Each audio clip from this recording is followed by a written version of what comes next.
The Bengali টিউশনে তোমাদের সকলকে স্বাগত। আমি শুভময়।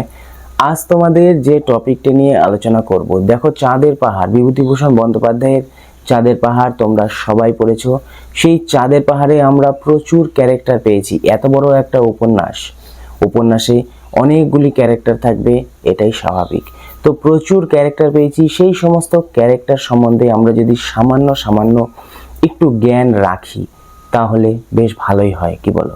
তো সেই যতগুলি মোটামুটি আমাদের হাতের পাশে ক্যারেক্টার আমরা পেয়েছি সেই চাঁদের পাহাড়ে, সেই সমস্ত ক্যারেক্টারগুলো নিয়ে দুই একটি লাইন করে আমি তোমাদের সাথে আলোচনা করব। আশা করি ভিডিওটি তোমাদের ভীষণ ভালো লাগবে, কারণ দেখো উপন্যাসটি পড়ে তো আমরা বিভিন্ন ক্যারেক্টার পেয়েছি। এবার আমরা হঠাৎ করে যদি এক জায়গায় সব ক্যারেক্টারগুলি আলোচনা পেয়ে যাই তাহলে একটু সুবিধাই হয়। সেজন্যই ভিডিওটি তৈরি করা। আমরা এবার প্রত্যেকটি ক্যারেক্টারের একটু 2-4 লাইন করে আলোচনা করব। চলো তাহলে প্রথম যে ক্যারেক্টার আমাদের উপন্যাসের নায়ক শঙ্কর সম্বন্ধে 2-4টি কথা আমরা বলে নিই। শঙ্কর অজ পাড়াগাঁয়ের ছেলে। সে এফএ পরীক্ষা দিয়ে গ্রামে এসেছিল। গ্রামে আসার পর সে পাড়াতেই থাকতো এবং তার মা তখন তাকে চাকরি করতে বলে পাটকলে, তোমরা জানো। তারপর সে প্রসাদ দাস বন্দ্যোপাধ্যায়ের সহযোগিতায় চলে যায় আফ্রিকায়। সেখানে গিয়ে সে মোম্বাসায় সে প্রথমে ওঠে। মোম্বাসায় গিয়ে একটি স্টেশন ম্যানেজার হয়েছিল। তার আগে কুলির কাজ করতো। তো স্টেশন ম্যানেজারের সেখান থেকে আলভারেজের সাথে দেখা হয়। তারপর আলভারেজের সাথে পরিচয় হয়ে তারপর আলভারেজের সাথে সে হীরের খনির সন্ধানে বের হয়। শঙ্কর সম্বন্ধে বললে তো অনেক কিছু বলা হয়, আমি 2-1টা বলেছি। তো তারপর আলভারেজের সাথে বের হয়। আলভারেজের সাথে সে রিক্টারভেল্ট পর্বতে যায়, তারপর বিভিন্ন জায়গায় যায়, টাঙ্গানিয়াকা হ্রদ, উজিজি বন্দর, কাবালো ইত্যাদি বিভিন্ন জায়গায় সে গিয়েছিল। আর তারপর আলভারেজ যখন মারা যায়, আলভারেজ মারা যাওয়ার পর শঙ্কর সম্পূর্ণ একা হয়ে যায় এবং একা হয়ে সে কিন্তু দিগ্ভ্রান্ত হয়ে যায় এবং দিগ্ভ্রান্ত হয়ে তখন সে কি করবে বুঝতে পারে না। তারপরে একটি গুহার মধ্যে প্রবেশ করে। গুহাতে প্রবেশ করে সে হীরেগুলো দেখতে পায়। হীরে দেখতে পেয়েও সে তখন উন্মাদ প্রায় হয়ে যাওয়ায় হীরেগুলি চিনতে পারে না এবং সে যে ওখান থেকে হীরা কালেকশন করে নিয়ে আসবে সেটিও সে ভুলে যায় বা সেটি সে বুঝতে পারে না। তো তারপর সে বাইরে আসে। বাইরে এসে কালাহারি মরুভূমির মধ্যে পড়ে। মরুভূমি থেকে অনেক কষ্টে সে জীবন বাঁচায়। সেখানে আত্মীয় গাত্রীর সাথে তার কঙ্কালের সাথে সাক্ষাৎ হয়। তারপর চিবানিবানি পর্বতমালায় যায়। সেখানে কোয়াড জাতীয় পশু বা বন্য কুকুর ইত্যাদি বিভিন্ন জিনিস ছিল। তারপর তাদের অত্যাচারের হাত থেকে সে বাইরে বেরিয়ে সভ্য জগতে গিয়ে পৌঁছায় এবং তার হাতে তখন 6টি হীরে ছিল। সেগুলি মোটামুটি 32-33 হাজার টাকায় এক একটা বিক্রি করে সে বোম্বেগামী জাহাজে চড়ে ভারতবর্ষের উদ্দেশ্যে রওনা হয়। শঙ্কর সম্বন্ধে বললে আধা ঘন্টা 1 ঘন্টাও বলা যায়। 2-1 মিনিটে কি হয় বলো? তাও আমি এই 2-1 মিনিটেই শঙ্কর সম্বন্ধে বললাম। এবার আমরা যে ক্যারেক্টারটি নিয়ে আলোচনা করব সেটি হলো প্রসাদ দাস বন্দ্যোপাধ্যায়। খুবই ছোট ছোট করে আলোচনা আমরা কিন্তু করছি। প্রসাদ দাস বন্দ্যোপাধ্যায় হলো রামেশ্বর মুখুজ্জের জামাই। রামেশ্বর মুখুজ্জের জামাই প্রসাদ দাস বন্দ্যোপাধ্যায় পালিয়ে চলে গিয়েছিল মোম্বাসা এবং তারপর তিনি চিঠি পাঠিয়েছিল এবং বলা যায় শঙ্করের স্বপ্ন সফল করার পেছনে প্রসাদ দাস বন্দ্যোপাধ্যায়ের হাত আমরা লক্ষ্য করতে পারি। তারপর যে ক্যারেক্টারটি নিয়ে আমরা আলোচনা করব তার নাম হলো তিরুমল আপ্পা। আমরা পরপর আসছি কিন্তু। তিরুমল আপ্পা হলো একজন মাদ্রাজি কেরানি। সেও শঙ্করের সাথে ওই মোম্বাসায় ওখানে কেরানির কাজ করতে গিয়েছিল। সে মাদ্রাজি কেরানি, সে ইংরেজি ভালো জানতো। সে ওই অ্যাডভেঞ্চারের নেশায় সেখানে চলে গেছিল এবং শঙ্করের সাথে তার ভীষণ বন্ধুত্ব হয়েছিল। সে কিছুদিনের মধ্যেই ছুটি নিয়ে গ্রামে ফিরে আসতে চেয়েছিল, কিন্তু দুর্ভাগ্যবশত সিংহের হাতে তার মৃত্যু হয়। এটাই হলো তিরুমল আপ্পা, ভীষণ সংক্ষেপে বলছি। এবার যে ক্যারেক্টারটি নিয়ে আমরা আলোচনা করব সেটি হলো ডিয়েগো আলভারেজ।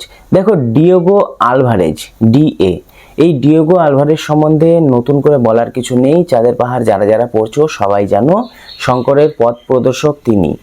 শঙ্করের সাথে ডিয়েগো আলভারেজের পরিচয় হয়েছিল 4র্থ অধ্যায়ে। 3 নম্বর অধ্যায়ে যখন ব্ল্যাক মাম্বাকে আমরা দেখতে পাই, তারপরের অধ্যায়ে শঙ্কর যখন একটি জলার খোঁজ পায় এবং জলার খোঁজ পেয়ে সেখানে মাছ ধরতে স্নান করতে গিয়েছিল, ফেরার পথে ডিয়েগো আলভারেজের সাথে তার দেখা হয় এবং এই ডিয়েগো আলভারেজ অনেক দিন ধরে হীরের খনির সন্ধানে কিন্তু বেরিয়েছিল।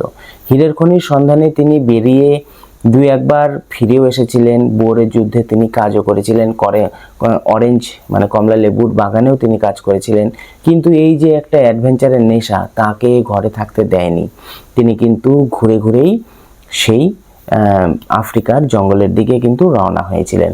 এবার তিনি শঙ্করকে সাথে নিয়ে গিয়েছিলেন। প্রথমে কাফির বস্তি থেকে তারা রিক্টার ভেল্ট পর্বত, তারপর সেখান থেকে আরো দূর দূরান্তে বিভিন্ন দুর্ভেদ্য জঙ্গলে তারা প্রবেশ করে। অবশেষে ডিয়েগো আলভারেজ বুনিপের হাতে মারা গিয়েছিল। আর আরেকটি কথা বলে রাখি, এর আগেও ডিয়েগো আলভারেজ গিয়েছিল, তখন জিম কার্টারের সাথে তার পরিচয় হয়েছিল এবং জিম কার্টার তার বেশ ভালো বন্ধু হয়ে উঠেছিল। এই জিম কার্টারেরও তিনিও বুনিপের হাতে মারা গিয়েছিলেন, ডিয়েগো আলভারেজও বুনিপের হাতে মারা গিয়েছিলেন। এরপরে যে আমরা ক্যারেক্টারটা নিয়ে আলোচনা করব সেটি হলো আলবুকার্ক। কাবালোতে যখন শঙ্কর নামে তখন একজন কর্কশ কদাকার একজন ক্র্যাকশুট গুন্ডার সাথে তার স্টেশনের বাইরে সাক্ষাৎ হয়েছিল। সেই ক্র্যাকশুট গুন্ডাটি প্রায় 7 ফুট লম্বা, বিশাল লম্বা, এবং সে কিন্তু দুর্ধর্ষ, এবং সে শঙ্করকে বলেছিল পোকার খেলার কথা। শঙ্করকে বন্দুক দেখিয়ে পোকার খেলার কথা বলেছিল এবং বলেছিল, হয় আমার সাথে পোকার খেলো, না হলে আমি বন্দুকের সাহায্যে তোমার মাথার খুলি উড়িয়ে দেব। যাই হোক, শঙ্কর আলবুকার্কের সেই ছলনায় সে কিন্তু পা দেয়নি। সে মরতে রাজি, কিন্তু পোকার খেলতে রাজি নয়, কারণ শঙ্কর জানতো যে পোকার খেলা মানেই জুয়ো খেলা, এবং জুয়ো খেলা এই আলবুকার্ক জুয়ো খেলার ছলনায় তার সর্বস্ব লুট করে নিতে চায়। পরে অবশ্য আলভারেজ সেখানে চলে আসে এবং বন্দুক দেখিয়ে আলবুকার্ককে জব্দ করেছিল। কিন্তু আলভারেজের এই বন্দুক দেখানোর ফলে আলবুকার্ক এমন পরিবর্তন হয়ে গিয়েছিল যে মনে হয়েছিল যে তার তখন কিছুই হয়নি, সে যেন একদম অনেক দিন ধরে আলভারেজদের চিনে বা জানে, তাদের সাথে পরিচয়। তখন আলবুকার্ক তাদেরকে তার কেবিনে নিয়ে যায়, একসাথে বিয়ার খায়, ইত্যাদি ইত্যাদি। তো এটা হলো আলবুকার্ক চরিত্র। এবার আমরা যে চরিত্রটি নিয়ে আলোচনা করব সেটি হলো জিম কার্টার। জিম কার্টার হলো আলভারেজের বন্ধু। দেখো, প্রথমে আলভারেজ এবং জিম কার্টারের সাথে পরিচয় না থাকলেও দুজনে একসাথে আফ্রিকায় কিন্তু গিয়েছিল, আলাদা আলাদাভাবে গিয়েছিল, কিন্তু সেখানে গিয়ে পরিচয় হয়। আলভারেজের বন্দুকের সামনে যে একটা মাছি থাকে, সেই মাছি আলভারেজ একটি রূপার একটা ছোট্ট পাথর বসিয়েছিল, যেটি সে বুঝতে পারেনি, কিন্তু জিম কার্টার সেটি বুঝতে পেরেছিল। দেখো, এক কথায় বলা যায় যে আলভারেজের থেকে জিম কার্টার বেশি চালাক চতুর ছিল। আলভারেজের গুরুও বলতে পারো তুমি জিম কার্টারকে। কিন্তু জিম কার্টার এতটাই তার কপাল খারাপ যে সে বুনিপের হাতে মারা গিয়েছিল। জিম কার্টার কিন্তু থেমে যাওয়ার লোক ছিল না, প্রচণ্ড সাহসী ব্যক্তি ছিল। সেও কাফির বস্তিতে গিয়েছিল। আলভারেজ এবং জিম কার্টার একসাথেই কাফির বস্তির মোড়লের মেয়েকে হোমিওপ্যাথি ওষুধ খাইয়ে ঠিক করেছিল। তারপর তারা সেখান থেকে রিক্টার ভেল্ট পর্বতের উদ্দেশ্যে রওনা হয়েছিল। তো এই যে জিম কার্টার শেষ পর্যন্ত বুনিপের হাতেই মারা গিয়েছিল।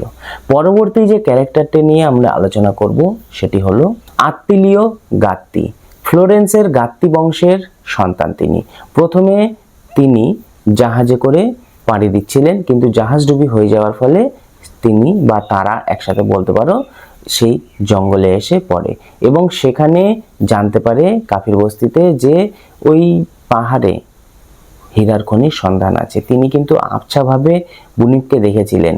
সবার মৃত্যু হলেও, মানে আলভারেজ জিম কার্টারের মৃত্যু বুনিপের হাতে হলেও, এই গাত্তি বংশের সন্তান আত্তিলিও গাত্তির কিন্তু বুনিপের হাতে মৃত্যু হয়নি।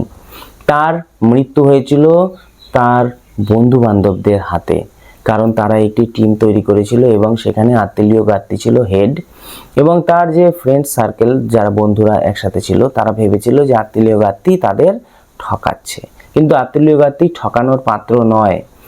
তবুও আত্তিলিও গাত্তিকে তারা ছুরি মেরে দেয়, কিন্তু আত্তিলিও গাত্তি তো আর দমে যাওয়ার লোক নয়, তিনিও সবাইকে তখন যুদ্ধে পরাস্ত করে মেরে ফেলেন। কিন্তু এই যে ছুরি মারাতে তার সেখানটাতে পচন হয় এবং তিনি কিন্তু জ্বরে মারা যান।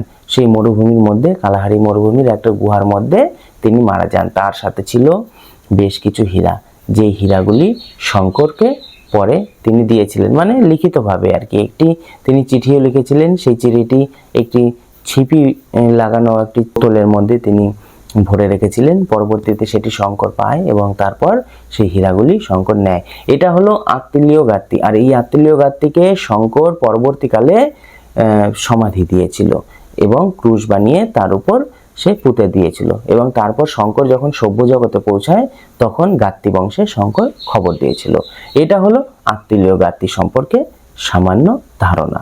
এরপরে আমরা যে ক্যারেক্টারটি নিয়ে আলোচনা করব সেটি হলো মোজেস কাউলে। দেখো, মোজেস কাউলে হচ্ছে ভূপর্যটক এবং প্রাণীবিদ্যা সম্পর্কে তিনি ছিলেন অভিজ্ঞ এবং তিনি ছিলেন একজন বিখ্যাত শিকারী।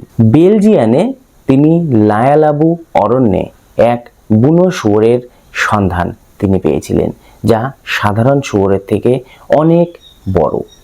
এবার যে ক্যারেক্টারটা নিয়ে আমরা আলোচনা করব সেটি হলো জেমস মার্টিন। এই জেমস মার্টিন হলো ভূতত্ত্ব বিশারদ এবং তার সাথে প্রাণীবিদ্যা বিষয়ক তিনি জ্ঞান প্রচুর রয়েছে এই জেমস মার্টিনের। জেমস মার্টিন একটি পত্রিকায় তিনি উল্লেখ করেছিলেন যে বিখ্যাত যে রোডেশিয়ান মনস্টার, যেটি ডিঙ্গনেক নামেও পরিচিত, সেই ডিঙ্গনেক বা বলতে পারো রোডেশিয়ান মনস্টারকে তিনি নিজের চোখে দেখেছিলেন এবং এই কথাটি তিনি এই পত্রিকায় বেশ গর্বের সাথে লিখেছিলেন। এটি হলো তার একটি বিশাল বড় ক্রেডিট, মানে তার একটি বিশাল বড় পাওনা, বা এটি তো সচরাচর দেখা যায় না, তিনি একমাত্র দেখেছিলেন। পরবর্তীতে যে ক্যারেক্টারটি নিয়ে আলোচনা করব সেটি হলো ছোট ছোট কয়েকটি ক্যারেক্টার এবার আমাদের, যেমন মনে করো ননিবালা দিদি। ননিবালা দিদি হলো শঙ্করের পাড়াগাঁয়ের একটি দিদি, প্রসাদরাজ বন্দ্যোপাধ্যায়ের স্ত্রী।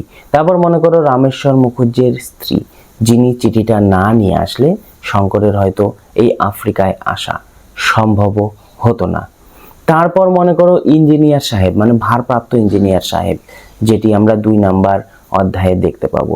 তিনি না থাকলে শঙ্করের কিছুটা জ্ঞান হয়তো বা হতো না। এই ইঞ্জিনিয়ার সাহেব শঙ্করকে অনেক সাহায্য করেছিলেন সিংহের হাত থেকে উদ্ধার পেতে এবং এই ইঞ্জিনিয়ার সাহেবই এই কুলিদের তিনি দেখাশোনা করে রাখতেন। আরও কয়েকটি অখ্যাত ক্যারেক্টার আমাদের এই উপন্যাসে রয়েছে, যেমন মনে করো সোমালি কুলি, মাসাই কুলি, পূর্ববর্তী যে গুজরাটি ভদ্রলোক যিনি স্টেশন মাস্টার ছিল, তারপরে মনে করো ট্রেনের গার্ড, তারপর যে জুলু ভাষায় আলভারেজের সাথে কিছু উপজাতির লোক দেখা করতে এসেছিল তারা, তারপর কাফির সর্দার, ইত্যাদি ইত্যাদি অনেক, মানে ছোট ছোট তো বিভিন্ন ক্যারেক্টার রয়েছে, এতগুলো নিয়ে ডিটেলসে তো আলোচনা করা যায় না।